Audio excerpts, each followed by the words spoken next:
Baik, terima kasih atas waktunya. Jadi saya akan menjelaskan variabel penelitian. Sebagian besar para ahli mendefinisikan variabel penelitian sebagai kondisi yang oleh penelitian dimanipulasikan, dikontrol, atau diobservasikan dalam suatu penelitian. Selain itu, beberapa ahli lainnya menyatakan bahwa variabel penelitian adalah segala sesuatu yang akan menjadi objek pengamatan penelitian. Dari dua pengertian tersebut dapat dijelaskan bahwa variabel penelitian meliputi faktor-faktor yang berperan dalam peristiwa atau gejala yang diteliti. Lalu secara teoritis, Han and Forcade dalam Sugiono 2005, variabel dapat didefinisikan sebagai atribut seseorang atau objek yang punya variasi antara satu orang dengan yang lain atau satu objek dengan objek yang lain. Pendapat lain dari Kenglinger 1973 mengemukakan bahwa variabel adalah konstruk atau sifat yang akan dipelajari, diberikan contoh misalnya tingkat aspirasi, penghasilan pendidikan, jenis-jenis kelamin, produktivitas kerja, dan sebagainya. Berdasarkan pengertian-pengertian di atas, maka dapat dirumuskan bahwa variabel penelitian adalah suatu atribut atau sifat atau nilai dari orang, objek, atau kegiatan yang mempunyai variasi tertentu yang ditetapkan oleh penelitian untuk dipelajari dan ditarik kesimpulannya, serta dapat diukur dengan cara pengukuran yang berbeda-beda. Selanjutnya, syarat-syarat variabel. Yang pertama, dapat diukur atau dinilai. Penelitian kuantitatif mengharuskan adanya hasil penelitian yang objektif, terukur, dan selalu terbuka untuk diuji. Variabel berbeda dengan konsep, karena konsep belum tentu dapat diukur, sedangkan variabel bisa diukur.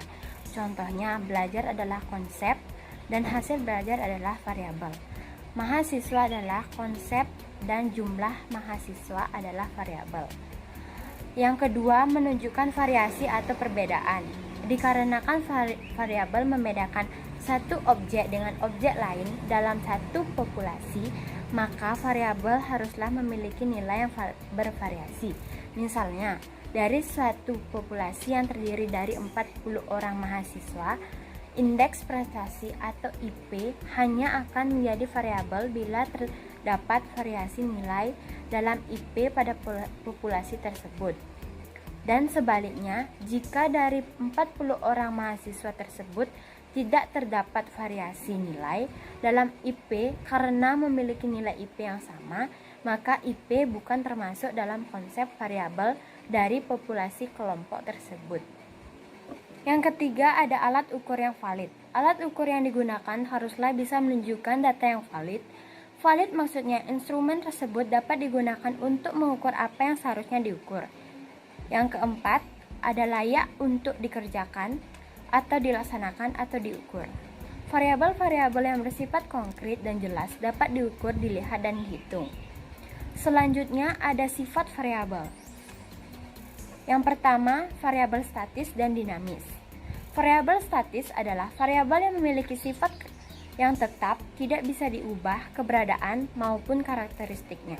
Dalam kondisi normal dan wajar, sifat-sifat tersebut sukar untuk diubah.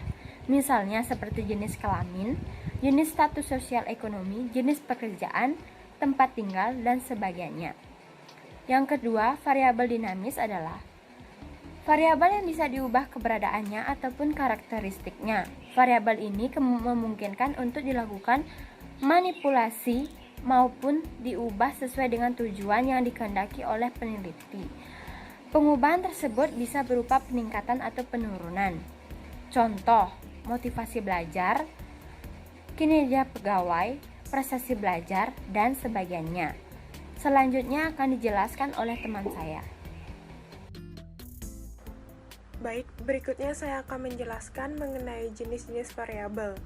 Menurut hubungan antara satu variabel dengan variabel yang lainnya, maka jenis-jenis variabel dalam penelitian dapat dibedakan menjadi yang pertama, variabel independen. Variabel independen atau bebas adalah variabel yang mempengaruhi atau menjadi sebab perubahan variabel tersebut. Jadi kita dapat mengatakan bahwa perubahan yang terjadi pada variabel ini menyebabkan perubahan pada variabel lain. Contohnya, jika sebuah penelitian yang berjudul dampak motivasi belajar terhadap prestasi belajar siswa, variabel independennya adalah motivasi untuk belajar. Ini disebut variabel independen karena tidak tergantung pada variabel lain, sedangkan variabel prestasi belajar tergantung dan dipengaruhi oleh variabel motivasi belajar. Yang kedua yaitu variabel dependen. Variabel dependen atau terikat merupakan variabel yang dipengaruhi atau menjadi akibat karena adanya variabel bebas. Variabel ini disebabkan karena kondisi atau perubahan terkait dan dipengaruhi oleh varian variabel lain. Contohnya, jika ada seorang peneliti yang ingin mengungkapkan penelitian yang berjudul dampak motivasi belajar terhadap prestasi belajar siswa, maka variabel terikatnya adalah prestasi belajar siswa. Variabel ini disebut variabel dependen karena tinggi dan rendahnya prestasi belajar siswa tergantung pada variabel motivasi belajar. Selanjutnya yang ketiga ada variabel moderator. Variabel moderator adalah variabel yang mempengaruhi atau bisa memperkuat dan memperlemah suatu hubungan antara variabel independen dengan variabel dependen. Variabel ini sering juga disebut sebagai variabel independen yang kedua.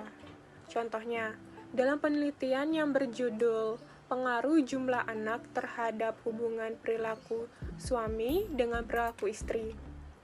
Hubungan perilaku suami dan istri akan semakin baik atau kuat kalau mempunyai anak, dan akan semakin renggang kalau ada pihak ketiga yang ikut campur. Di sini, anak adalah sebagai variabel moderator yang memperkuat hubungan suami istri tersebut, dan pihak ketiga adalah sebagai variabel moderator yang memperlemah hubungan suami istri. Yang keempat yaitu variabel intervening, yaitu variabel yang berfungsi menghubungkan variabel satu dengan variabel lain. Hubungan itu dapat menyangkut sebab akibat ataupun pengaruh atau terpengaruh. Variabel intervening merupakan variabel penyela atau variabel antara yang terletak di antara variabel dependen dan variabel independen, sehingga variabel independen tidak langsung mempengaruhi berubahnya atau timbulnya variabel dependen. Contohnya, ada penelitian yang berjudul diterapkan kebijakan harga baru diikuti peningkatan volume penjualan sebab pembeli bersifat rasional. Di sini diterapkan kebijakan harga baru merupakan variabel independen.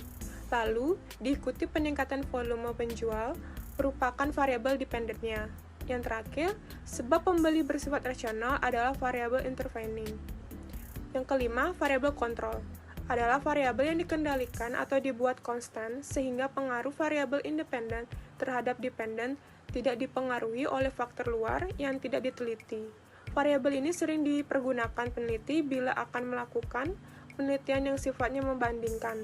Contoh, pengaruh jenis pendidikan terhadap keterampilan dan mengetik. Variabel independennya yaitu jenis pendidikan. Variabel dependennya adalah keterampilan. Dan variabel kontrol yang ditetapkan adalah naskah yang diketik. Sama, mesin tik yang digunakan sama, ruang tempat mengetik yang sama. Dengan adanya variabel kontrol, maka besarnya pengaruh jenis pendidikan terhadap keterampilan mengetik dapat diketahui lebih pasti. Jadi, untuk dapat menentukan kedudukan variabel independen, dependen, moderator, intervening, atau variabel yang lain, harus dilihat konteksnya. Dengan dilandasi konsep teoritis yang mendasari maupun hasil dari pengamatan yang empiris. Untuk itu, sebelum peneliti memilih variabel apa yang akan diteliti, perlu melakukan kajian teoritis dan melakukan studi pendahuluan terlebih dahulu pada objek yang akan diteliti. Jangan sampai membuat rancangan penelitian dilakukan di belakang meja dan tanpa mengetahui terlebih dahulu permasalahan yang ada di objek penelitian. Sering dibuat rumusan masalah penelitian tanpa melalui studi pendahuluan ke objek penelitian yang akan digunakan, sehingga setelah dirumuskan ternyata masalah itu tidak menjadi masalah pada objek penelitian. Setelah masalah dapat dipahami dengan jelas dan dikaji secara teoritis, maka peneliti dapat menentukan variabel-variabel penelitiannya. Baik, materi selanjutnya yaitu pengukuran variabel penelitian. Skala pengukuran merupakan kesepakatan yang digunakan sebagai acuan untuk menentukan panjang pendeknya interval yang ada dalam alat ukur, sehingga alat ukur tersebut bila digunakan dalam pengukuran akan menghasilkan data kuantitatif. Di antaranya yang pertama, skala nominal, yaitu suatu himpunan yang terdiri dari anggota-anggota yang mempunyai kesamaan tiap anggotanya dan memiliki perbedaan dari anggota himpunan yang lain. Informasi yang didapat hanya bertujuan untuk mengelompokkan, namun tidak menyatakan ranking. Contohnya, jenis kelamin, pekerjaan, golongan darah, ras, suku bangsa, dan sebagainya. Baik, selanjutnya itu skala ordinal. Skala ordinal merupakan skala yang batas satu variasi nilai ke variasi nilai yang lainnya itu tidak jelas, sehingga yang dapat kita lihat hanyalah nilai tersebut lebih tinggi, sama, atau lebih rendah daripada nilai yang lainnya. Contohnya seperti tingkat pendidikan, pendapatan, tingkat keganasan kanker. Nah, yang selanjutnya skala interval. Skala interval adalah skala data kontinum yang batas variasi nilai dengan yang lainnya itu jelas, sehingga jarak atau intervalnya dapat dibandingkan. Dapat dikatakan skala interval bila jarak atau perbedaan antara nilai pengamatan satu dengan pengamatan lainnya itu dapat diketahui secara pasti. Contohnya seperti temperatur atau suhu tubuh, tingkat kecerdasan, dan jarak.